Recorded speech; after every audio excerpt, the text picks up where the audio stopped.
Nakikipagtulungan na ang Department of Social Welfare and Development sa GCash sa pagtuturo ng digital literacy sa 4Ps members para sa pag-arangkada ng ipanalo ang kinabukasan program. Si Harley Valbuena sa report.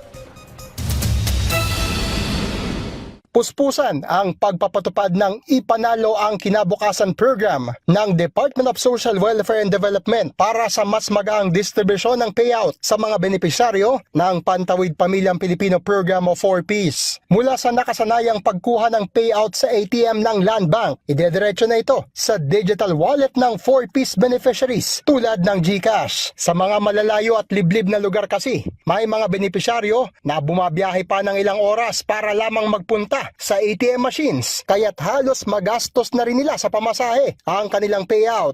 Yung pera na galing sa land bank ay ililipat sa kanilang mapili o sa kasalukuyan, GCash ang aming partner for Ipanalo in terms of actual transfer ng grants.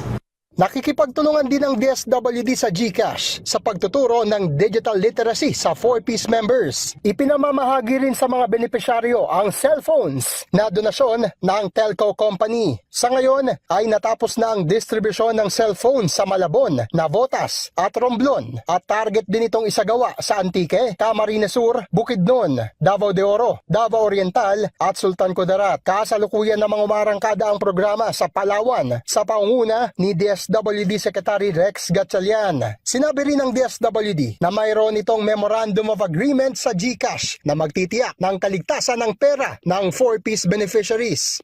Yung MOU na yun ang nagpapatunay na ang GCash ay talagang obligado na magbigay bayad kung sakaling hindi natanggap yung withdrawal or kung nasira ang platform ng GCash.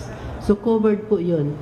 Mahigit 32,000 4Ps households ang target na maisali sa Ipanalo. Prioridad ang mga nasa survival level at mga nasa geographically isolated and disadvantaged areas. Sisikapin din ng kagawaran na makumpleto ang rollout ng programa ngayong taon. Harley Valbuena para sa Pambansang TV sa Bagong Pilipinas.